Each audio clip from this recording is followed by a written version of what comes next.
and welcome back to Bookish Theories. In today's video, I would like to talk about the Japanese version of A Knife and Given and Taken, focusing on a little breakdown and analysis of the lyrics and the music video to see what they can tell us about the concept and the storyline. Now, since the MV is full of interesting symbols and imagery, at the end of the video I'm gonna point out some possible connections between Given and Taken and the Hybe multiverse as well, but before we get to that point, let's focus on A Knife and first and see what's going on. Now, much like the Korean version of Given and Taken, A Knife and's Japanese debut explores the concept of them crossing yet another border in their journey to achieve eternity. If in the original version the boys crossed the border of their debut by comparing their transition into artists as them becoming vampires, in this debut A Knife and followed the very same concept to convey their new adventure into the Japanese music industry. This idea was actually foreshadowed all the way back in the teaser, because back in that video we saw the boys standing on a rooftop while holding umbrellas in a bluish light.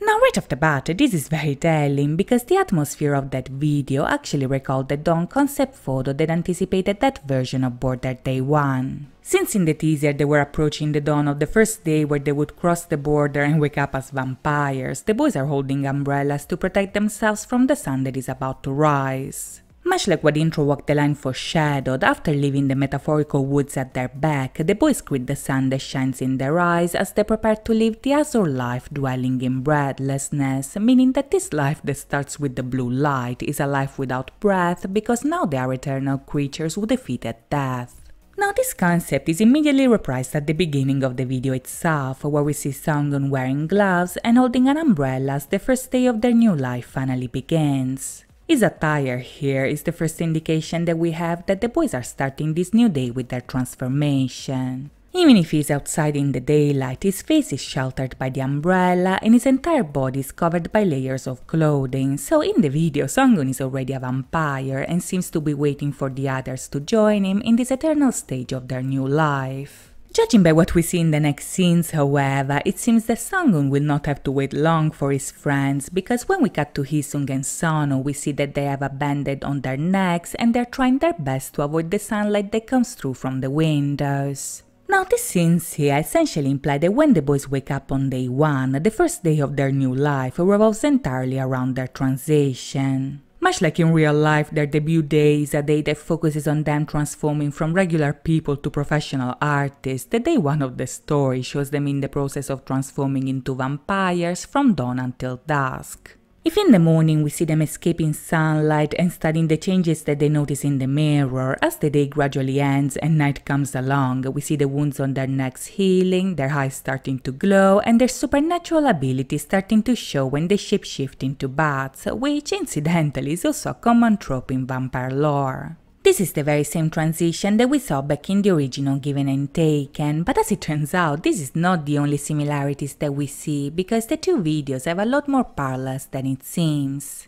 Much like the Japanese version, for instance, the main focus of the Korean one was on them transforming into vampires, with the main difference being that if back in the Korean version the boys transitioned in the past, this time around the story is obviously set in the present. Now this is a very interesting detail, because if you've been following A Knife and for a while now, you might have noticed that the story jumps back and forth between these two timelines in a way that implies that they're connected even if we still don't know how. Since the boys play the role of vampires, and before this video we saw them transforming in the past, until now it was reasonable to assume that the boys became immortal in a distant past and continue to live as vampires until modern day, but this idea is officially debunked in the Japanese Given and Taken, because in this video we see them transforming in the present as well. The two Given and Takens here show us two transformations that take place in two different timelines, so this might imply that past and present might paradoxically be happening at the very same time. Now, as strange as this might sound, this idea could actually have been confirmed in Outro the Wormhole, because back in that song the boys are having a dream that gives them access to a wormhole that leads them to multiple dimensions.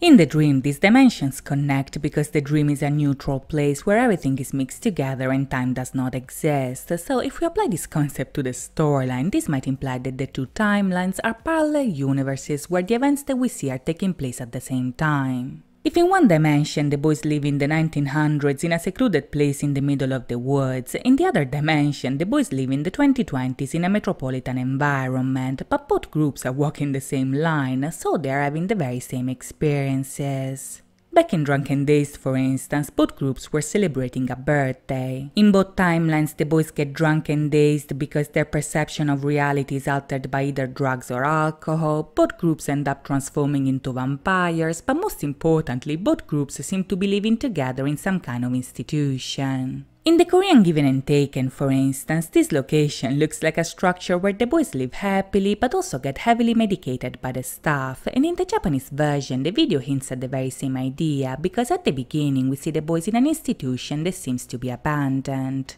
We see Sung in a bedroom that he shares with another person, Sonu in an abandoned bathroom, Jae in a corridor that shows us many doors, and Jake checking his fangs in front of a mirror. In all these instances, the boys are wearing white clothes, and even if this choice could symbolize them being innocent and losing this innocence when their transformation is complete, another possible interpretation is that all of them are living in the same institution when they have a dress code that they have to abide by. Now, since this place looks abandoned, this could also be a location where the boys used to live in the past and they're now using as a shelter in the process of their transformation. Maybe this is a place where they used to live before and now they got back to, knowing that they could transform without being disturbed. But whether this is the case or not, the white outfits are still very telling, because the boys wore similar clothes in Fever as well. If you look at Hee-sung, for instance, his clothes are essentially the same down to the shoes that he's wearing, and to some extent even the locations are similar, because if in both cases Hee-sung is portrayed in a bedroom, both Sonu and Jake are seen in a bathroom.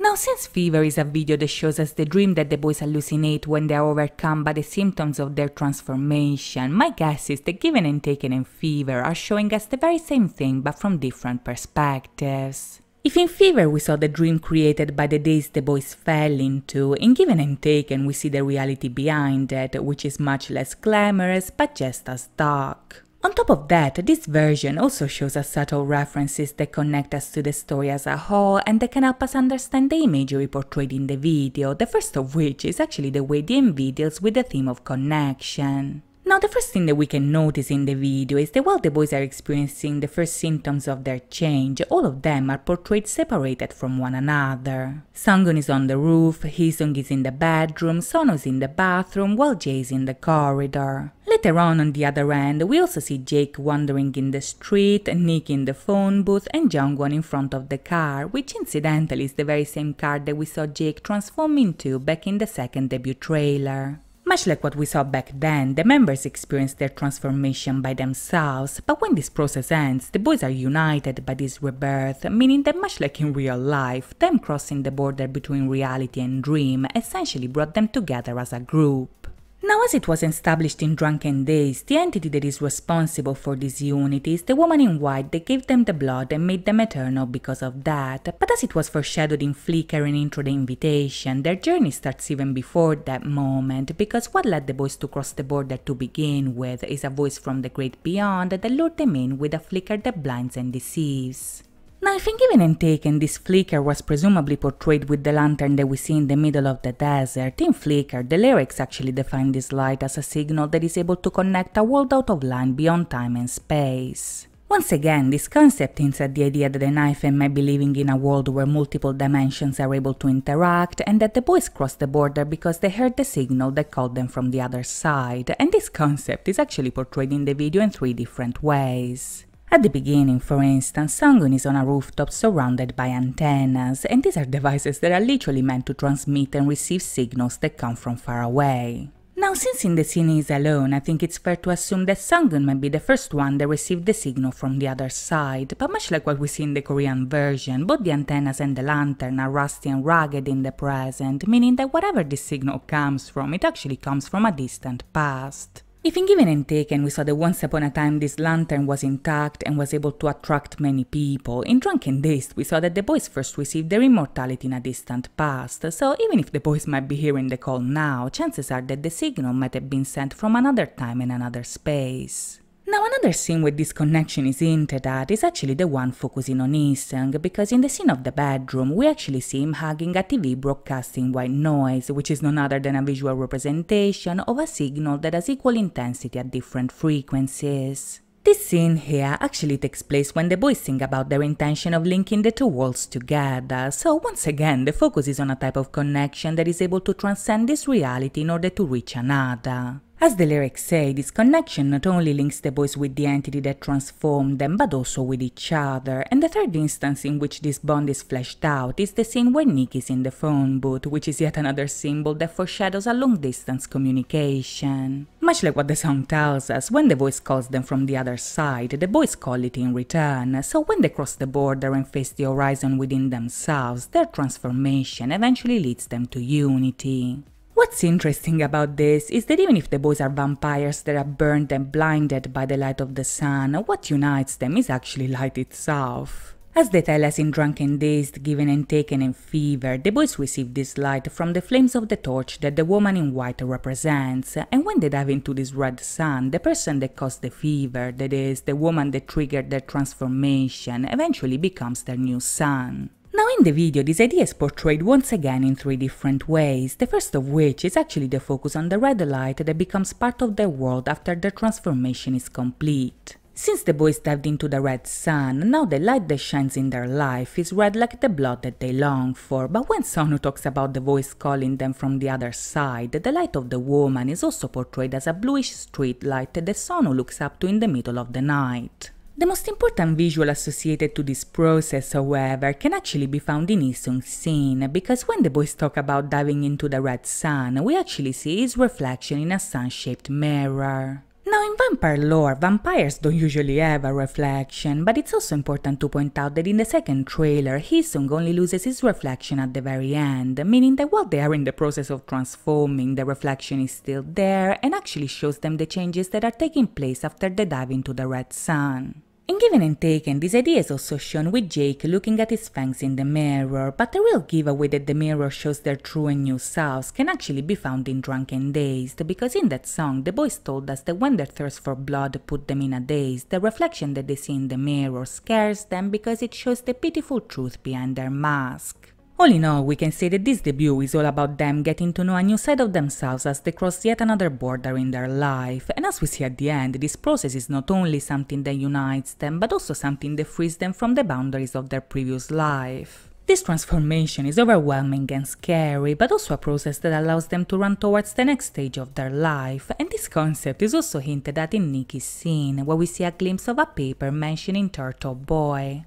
Now this is a reference that might actually be about two different sources, both of which seem to be very fitting. The first possibility, for instance, is a book called Turtle Boy, which is about a boy who has always lived in his metaphorical shell and is forced to get out of it and experience life as a result of an unlikely friendship with a boy that he meets at the hospital. This is a coming-of-age story about two kids who learn to let go of their insecurities and embrace life to the fullest, but another possibility is actually The Turtle Boy, which is also a coming-of-age story, but this time with an horror twist. In this instance, the protagonist meets a strange boy that actually leads him to a parallel dimension inhabited by the dead, so as you can see, this reference is plausible as well, because while a Knife and story is all about growth and new experiences, it's also about multiple dimensions and a new world populated by creatures of the night. To know what direction the storyline will take, we'll have to wait and see, but in the meantime, one thing that we can do is to take a look at all the connections that Given and Taken has with the multiverse, and more specifically with BTS and Tomorrow X Together. Now, if you follow the story of the other groups, you might have noticed that the video shares many similarities that could connect the Knife to the other narrative universes, the first of which can actually be found at the very beginning. Sanggun's opening shot, for instance, is very similar to the one that we can find in J-Hope's Airplane, which is a video that also recalls Jungwon's scene with the car, where strangely enough, Hobi has a similar necklace to the one that we saw back in Fever. You see, in Airplane, J-Hope reflects on the ways in which his life changed ever since he began his musical career, so this reference might draw attention on the changes that the boys are experiencing in their own right. When it comes to the storyline, however, we have to take a look at Tomorrow X Together, because when Hisung is checking his injuries on the phone, the filter shows him surrounded by devils with a bloody neck and horns over his head. Now, if you look at these visuals in the context of the storyline, this is obviously a reference to the negative sides of them becoming vampires, because while it's true that this transformation makes them eternal, it's also true that it literally makes their devil side come to the surface. The imagery of the horns and the cat on the neck, however, is also very reminiscent of the parts of the story where Yeonjun is overcome by his devil side and is attacked by the odd-eyed cat, which is an entity that also appears in BTS's story as well. Even if for now the cat didn't appear in an IFN story, this entity is known for making pacts where the characters take something but also have to give something in return, so while this callback might just be a way to portray Isung's vampire side coming through, it might also be an indication that something sketchy is actually going on and that the cat will show up in their story as well. Now, another connection that we can find here is actually the one that focuses on the scene of the parking lot, where the boys are standing under the streetlights in the middle of the night. These visuals here are very reminiscent of BTS's lights, and this reference is actually very fitting, because if in an FN story the woman that lured them in became their new sun, in Lights BTS compared their lover to a light that shines on them in the darkness. Moving on the other hand, the video also has some callbacks to BTS's Wings era, because if Nicki's scene is reminiscent of Aram's reflection, the scene of Isung running in the darkness is very similar to Suga's dream sequence in First Love. Now, once again, these subtle callbacks might actually help us understand the concept of an IFN story, because if the theme of Wings revolved around BTS's first experience with temptation and them meeting their dark side for the first time, Given and Taken essentially shows us the very same concept by showing us the first day of the boys' new life as creatures of the night. The most obvious callback that we can find, however, is the one between Given and Taken and Run, where both groups are shown running together in the middle of the night. Now, this callback is possibly the most important and also the easiest one to explain, because what these visuals are telling us here is that much like BTS back then, and IFN are now in the process of experiencing the most beautiful moments of their life. You see, together with I Need You, Run was a song that portrayed the youth concept of BTS's journey. It was a song that showed us that despite their personal troubles, the boys in the story were able to be themselves and find happiness in their friendship, and the very same thing can be said for an IFN, because no matter how scary and overwhelming their transformation was, it's also what brought them together and allowed them to experience their youth to the fullest. To know how the story will continue, however, we'll have to wait and see. In the meantime, I hope you guys enjoyed this video, and if you did, please think about liking and subscribing. As always, thank you so much for watching, guys. I'll see you next time. Bye bye!